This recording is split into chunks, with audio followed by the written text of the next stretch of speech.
Buenas tardes a todos los que nos hacen favor de estarnos viendo a través de esta cuenta de Trinchera, Política y Cultura. Bienvenidos a una transmisión más directo en el taller. Esta tarde vamos a conversar con Eduardo Añorbe,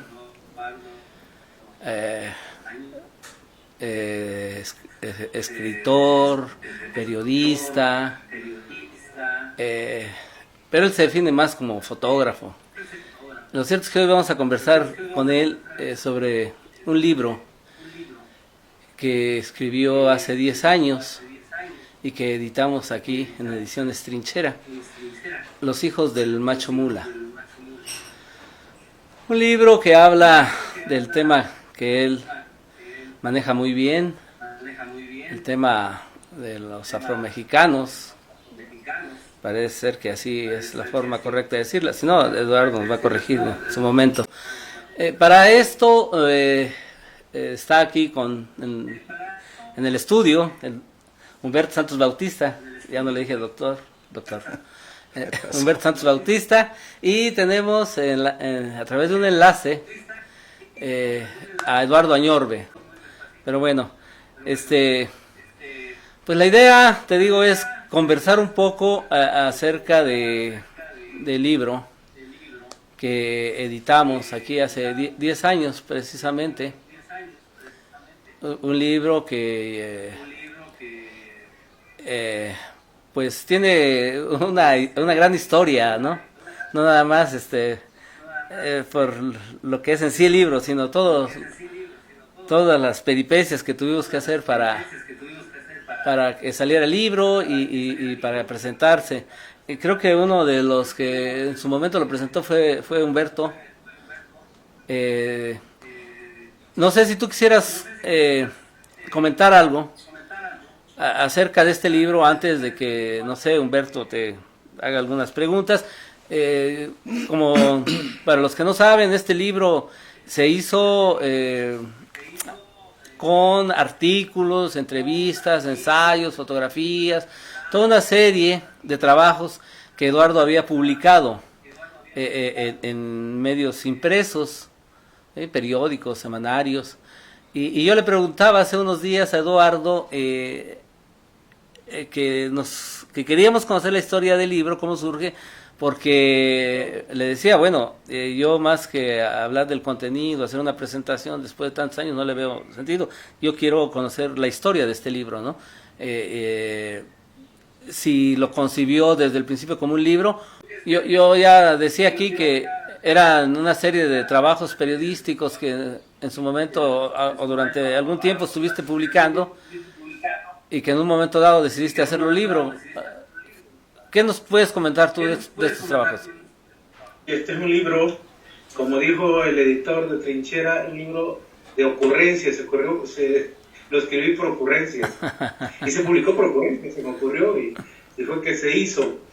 Decía yo que es un libro que tiene que ver con dudar, estar en la incertidumbre, no saber, y luego preguntarse, y después de preguntarse, investigar para responderse, y arribar a nuevas dudas, a nuevas incertidumbres, y entonces volver a preguntarse, volver a investigar, volver a responderse, y así sucesivamente.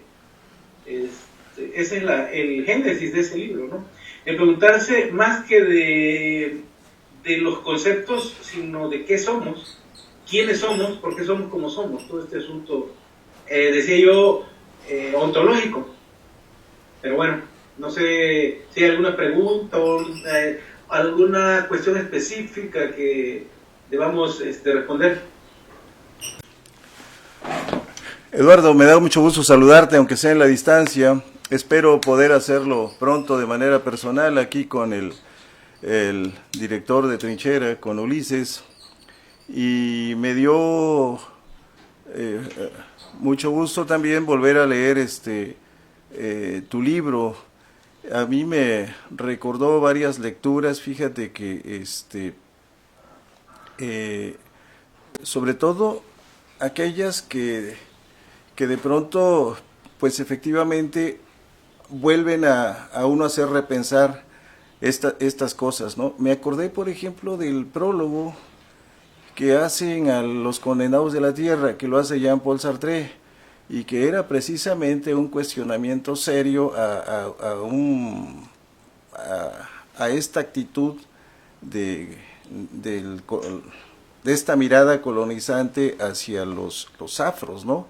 El libro llamó la atención porque efectivamente lo escribe Frantz Fanon y era pues un afro, ¿no? Digo esto porque justamente ahí sale a relucir el papel de la cultura, pero la cultura entendida no como folclore, sino en su más completa acepción, que es lo que creo que encontré en el libro de Los hijos del macho mula, porque tú vas desde el análisis que empieza por esos referentes culturales tan comunes que van desde el lenguaje hasta pasando por otros aspectos, incluyendo a la política, por ejemplo, o las influencias, digamos, de otros espacios donde se toca de distinta manera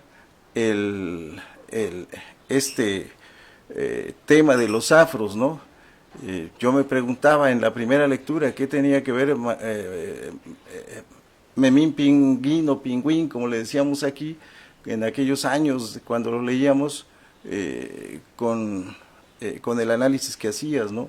O por ejemplo, cuando tú tocas el tema de la política, cuando te haces esa pregunta si Ángel Aguirre era un gobernador afro o no. Entonces, pero lo que es la esencia, lo que es el corazón del libro, creo yo que esa es la intención, cómo dejar de manifiesto que hay una cultura viva y que uno la puede ver a donde quiera que uno va, cuando tú no necesitas ir hasta la Costa Chica, incluso aquí en Radio Huagro hay un programa que creo que es de los más escuchados, si no es que es el más escuchado, donde pone mucha música que fue originada ahí, ¿no? Y yo lo recuerdo porque trabajé en esos espacios de la Costa Chica, ¿no? Y me acuerdo porque en esa primera presentación incluso tú pusiste esa música, ¿no? Todos esos valores culturales, Eduardo, toda esa riqueza cultural, con todo ese potencial que se tiene, pues uno no deja de preguntar, ¿no? ¿Qué es lo que la mantiene viva por un lado, pero cómo es que eso mismo,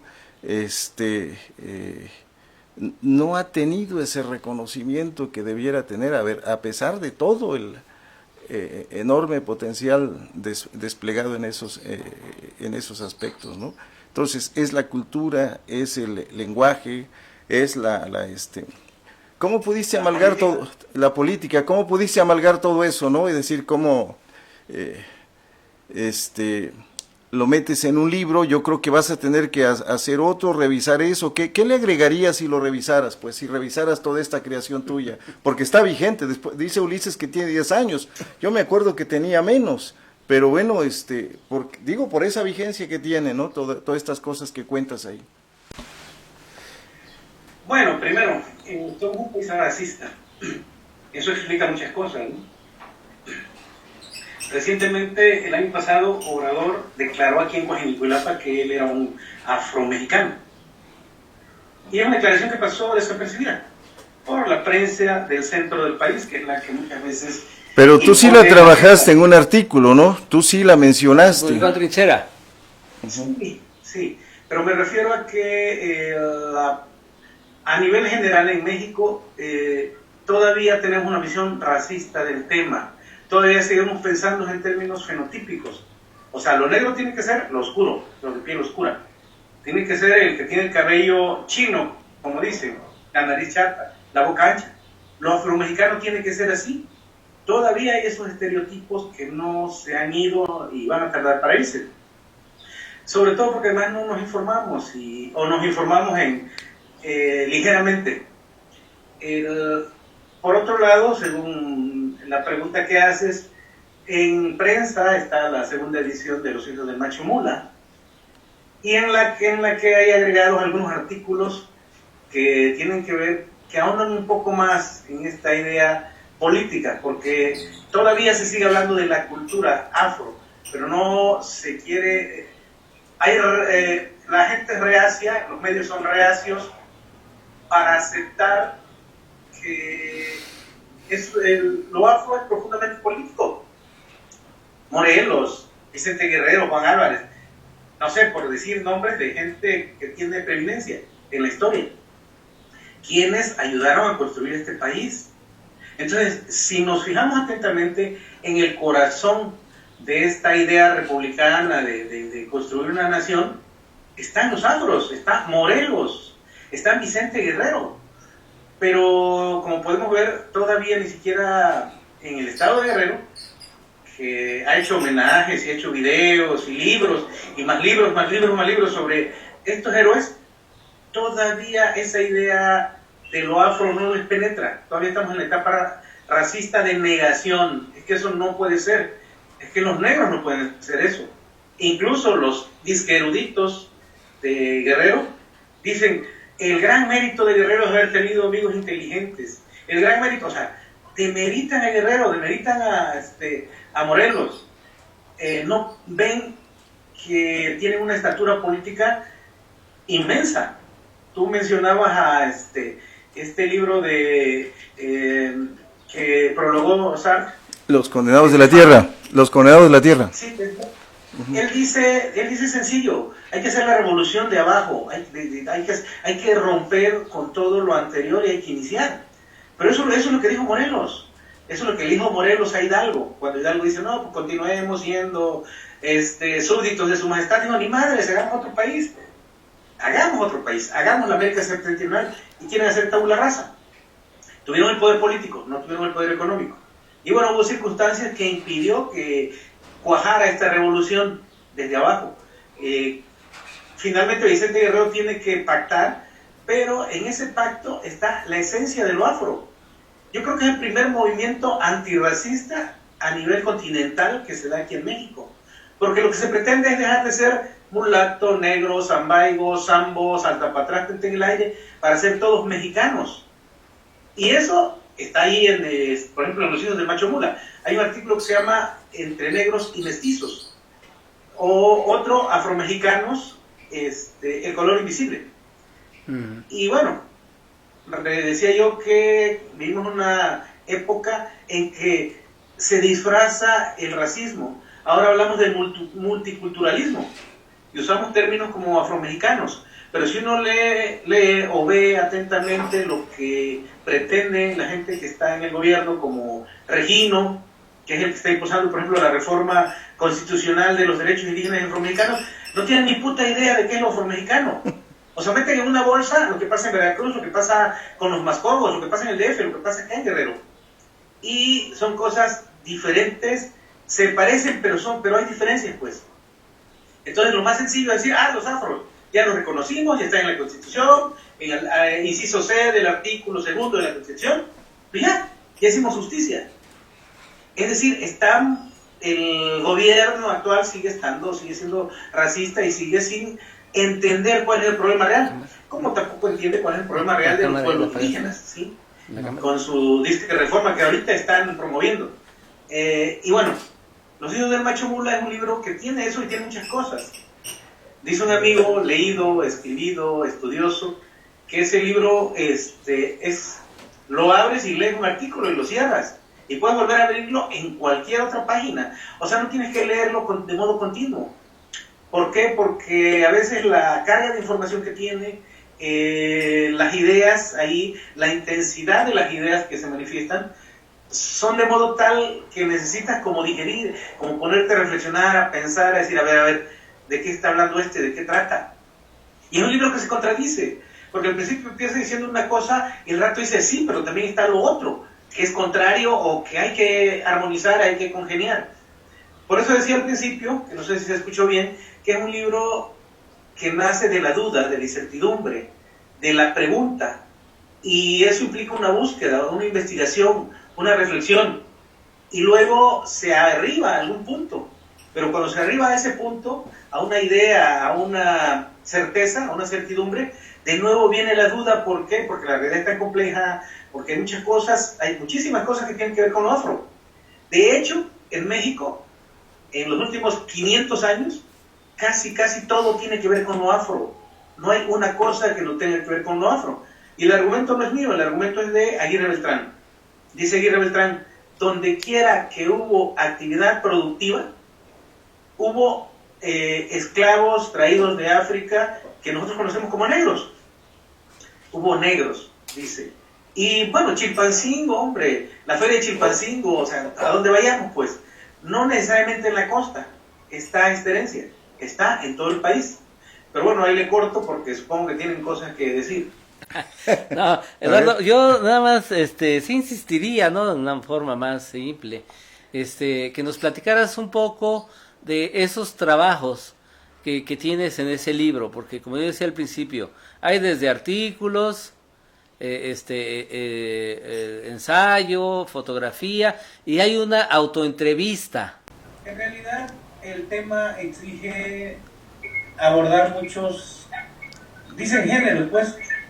Sin embargo, en los años de Macho Mula hay cosas híbridas, ¿no? Sí es cierto que puede haber algunos artículos, sí es cierto que puede haber, algunos son ensayos casi, y otros son cuentos, juegos, a veces se mezclan las cosas.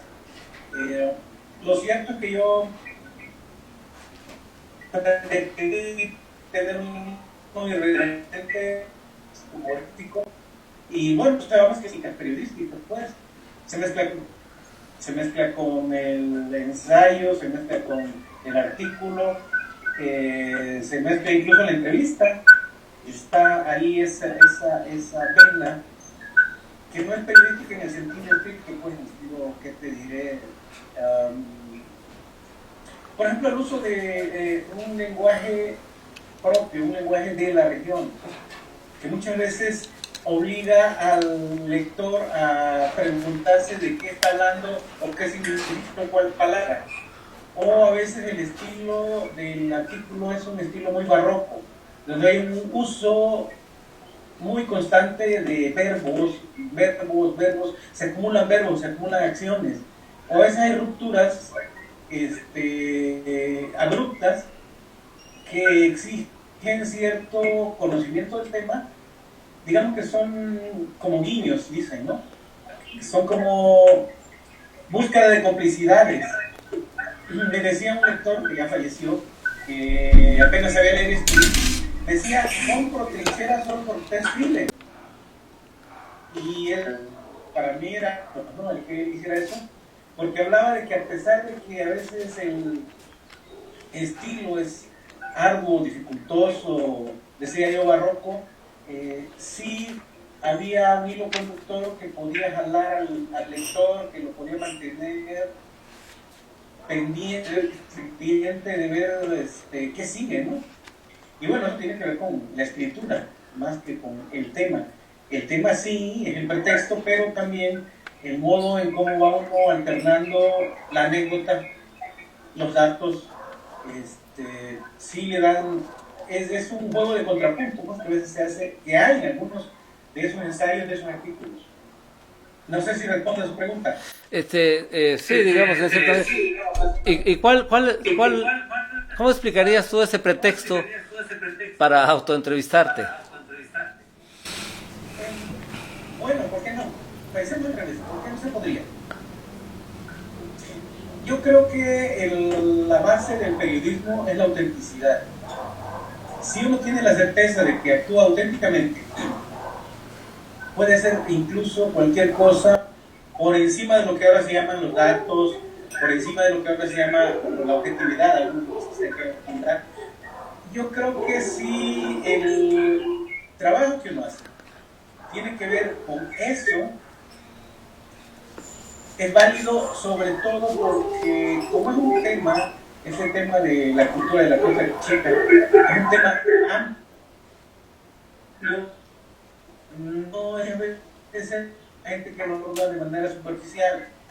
Yo me he enfadado a veces de que veo en revistas serias como Trinchera mismo, que publica cada cosa sobre la Costa Chica, unas barbaridades.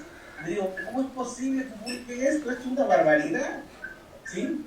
Y no, por ejemplo, porque luego se van a querer cabronar conmigo. Bueno, mira, yo sí quisiera preguntarte sobre este asunto de la autoadscripción. No sé cómo lo han procesado ahí ustedes, o bueno, tú lo acabas de explicar, pero en el caso de los indígenas, ha sido cuestionado, ¿no?, al interior de ellos mismos, porque dicen que se presta mucho manoseo, sobre todo de uso político. Entonces, yo entiendo que ustedes al contrario lo ven de otra manera, pues.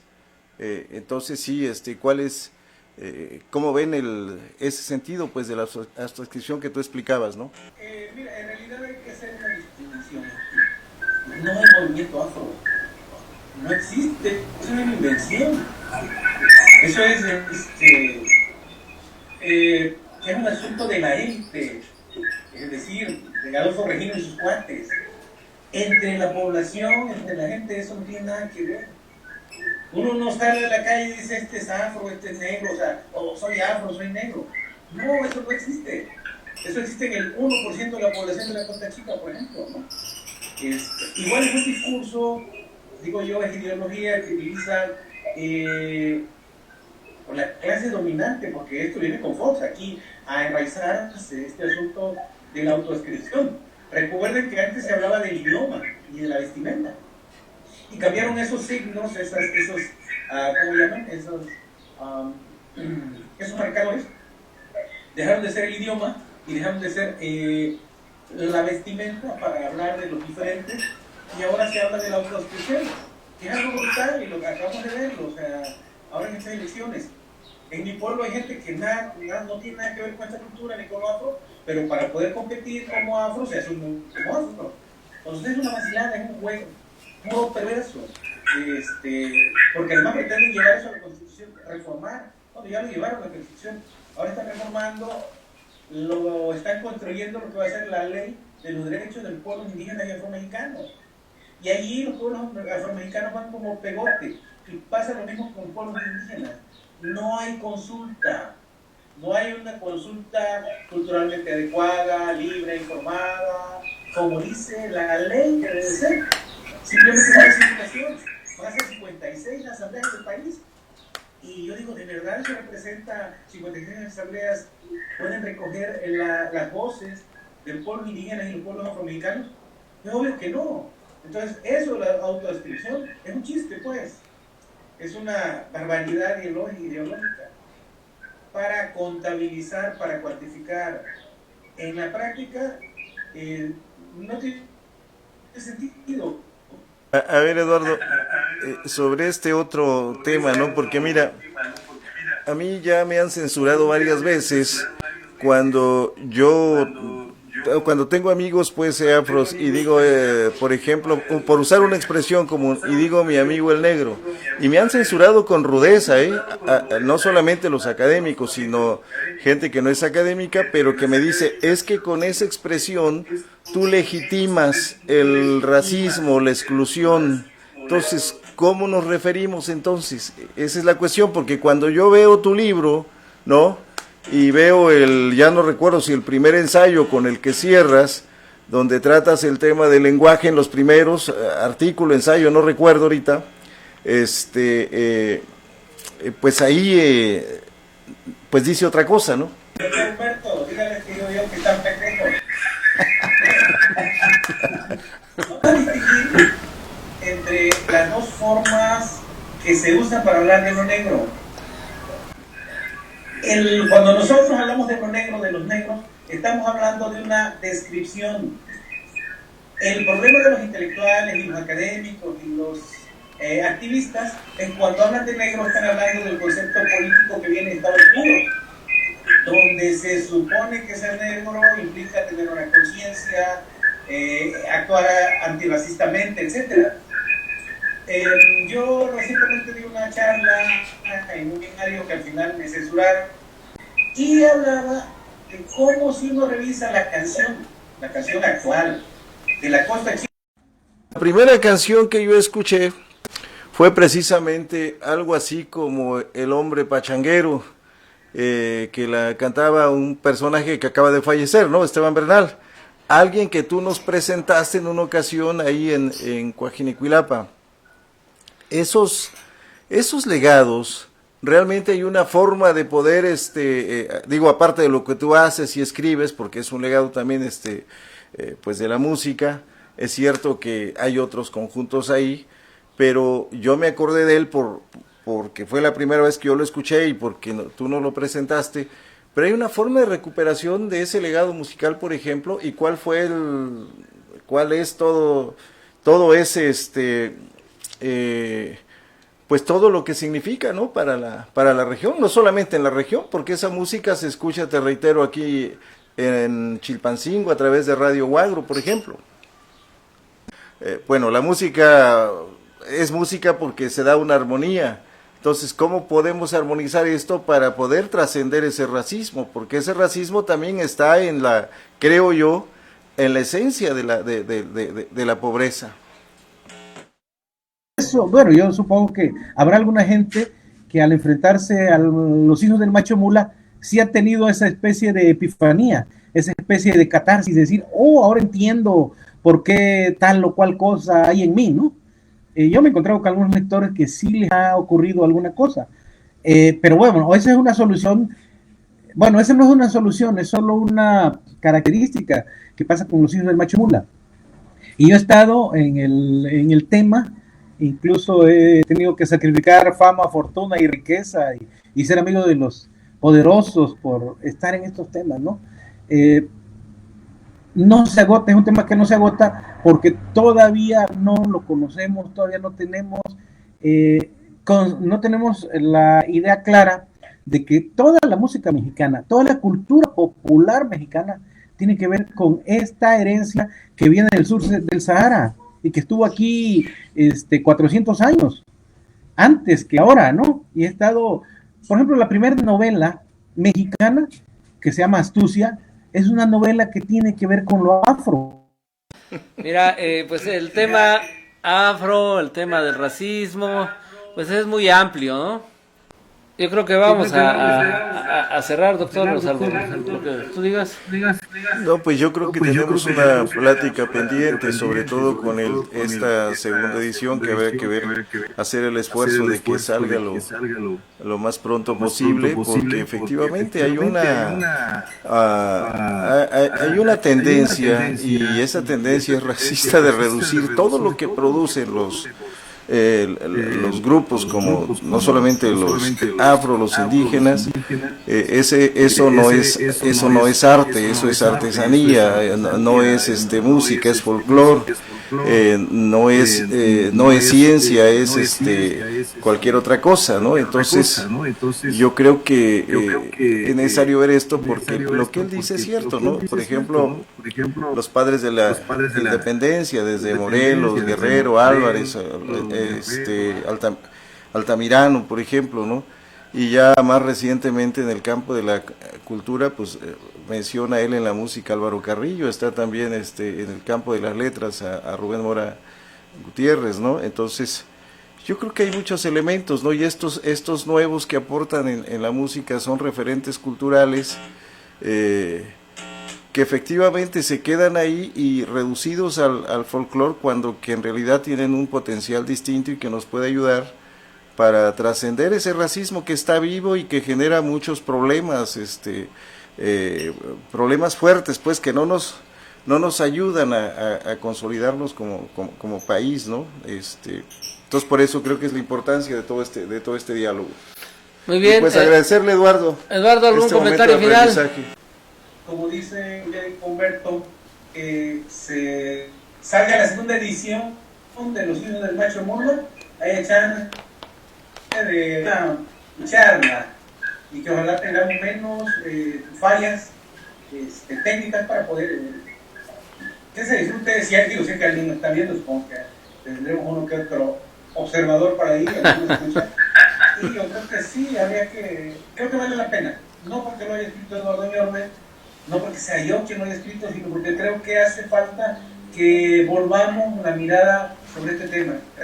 Mucha, no sé, prepotencia del INPI al no intentar realizar una consulta libre, informada, culturalmente adecuada y previa, ¿no? Termino con eso, compañeros. Que tengan buenas tardes. Muy agradecidos contigo, Muchas Eduardo. gracias, Eduardo. Pues con esto cerramos esta charla con Eduardo Añorbe acerca de su libro Los hijos del macho mula, cuya segunda edición, pues como él dice bien, ya está en prensa. Se ha tardado un poquito en salir esa segunda edición, pero como dice el doctor Humberto, trataremos de que salga pronto y habrá oportunidad de seguir platicando con Eduardo. Pues una disculpa por todas estas fallas técnicas, fue un poco involuntarias, digamos, accidentada en términos de audio.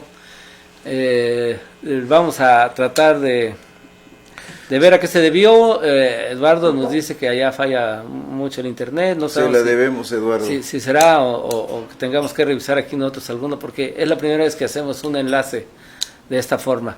Pues muchas gracias y hasta la próxima.